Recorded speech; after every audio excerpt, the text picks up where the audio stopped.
საქართველოს უნივერსიტეტმა ქვეყნის სამეცნიერო ეკოსისტემის გაძლიერების მიმართულებით ახალი მნიშვნელოვანი ნაბიჯი გადადგა. უნივერსიტეტის სამეცნიერო ჰაბის ფარგლებში ცოტნე ჯავახიშვილის სახელობის სინთეტური ბიოლოგიის ინსტიტუტი გაიხსნა. საზეიმო ღონისძიებაზე მეცნიერის სახელის უკტავსაყოფად და ინოვაციური კვლევების წახალისების მიზნით ცოტნე ჯავახიშვილის სახელობის სამეცნიერო პრემიის დაარსების იდეა გაჟღერდა.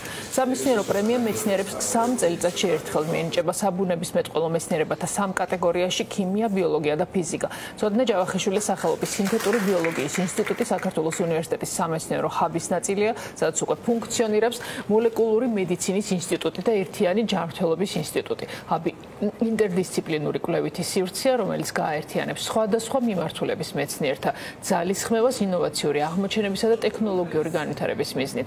ცოტნე ჯავახიშვილი გამორჩეული ქართველი მეცნიერი, ბიოტექნოლოგი და მოლეკულური ბიოლოგია, რომლის სამეცნიერო საქმიანობა მოიცავდა გენომურ ტექნოლოგიებს და სინთეტური ბიოლოგიის მიმართულებით ახალი მიდგომების განვითარებას. ის იყო რამდენიმე წამყვანი კვლევითი ცენტრის მკვლევარი და მეცნიერი მენტორი ამერიკის შეერთებულ შტატებში. 2025 წელს პროფესორი საქართველოს უნივერსიტეტის მეცნიერების გუნდს შემოუერთდა და სინთეტური ბიოლოგიის მიმართულების განვითარებას ჩაიბარა რამდენიმე თვის წინ. როგორც ვიცით, პროფესორი ჯავახიშვილი თვითმფრინავით ფრენისას ოკეანის თავზე დაიკარგა, მიუხედავად საერთაშორისო მაშველთა ინტენსიური ძალისხმევისა, მისი პოვნა ამ დრომდე სამწუხაროდ ვერ მოხერხდა. ძალიან მნიშვნელოვანი წინსვლა საქართველოს უნივერსიტეტისთვის და ასე ზოგადად მთელი ქვეყნისთვის, იმიტომ რომ სინთეტური ბიოლოგია წარმოადგენს ბიოლოგიის იმ მოწინავე მიმართულებას, რომელიც განვითარებას აუცილებელია იმისთვის, რომ ქართული ერი შედგეს წარმატებულ ერად 21 საუკუნეში. სილიკონის ველზე არსებული სტარტაპების 70% წარმოადგენს ბიოსტარტაპებს.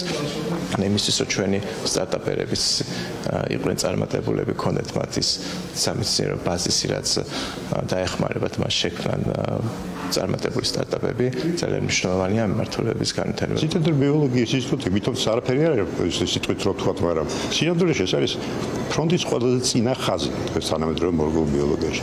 ეს სრულად ახალი მეცნიერება და ამისთვის საუკეთესო ჯავახიშვილის სახელობის, იმიტომ რომ აი სინთეტური ბიოლოგია ერთ-ერთი ფუძემდებელი ცოტნე ჯავახიშვილი. ამდენად ეს დიდი მეცნიერია.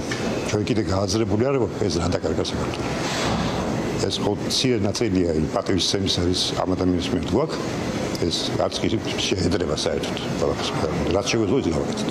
I'm a very long time friend of ცოტნე ჯავახიშვილთან დიდი ხანია მეგობრობდა, ძალიან მიხარია აქ ყოფნა. ის დნმ-ის ჯადოქარი და მოლეკულური ბიოლოგიის გენიოსია ლაბორატორიაში. კალიფორნიაში მუშაობის დროს მისგან ძალიან ბევრი რამ ვისწავლე. ჩვენ გავხდით ახლო მეგობრები და კოლეგები. ცოტნემ გამიზიარა ამ ინსტიტუტის დაარსების იდეა და სამეცნიერო მრჩეველთა გუნდის წევრობა შემომთავაზა. რა თქმა უნდა, დავთანხმდი და მიხარია, რომ დღეს სწორედ მისი სახელობის სინთეტიკური ბიოლოგიის ინსტიტუტის გახსნას დავესწარი.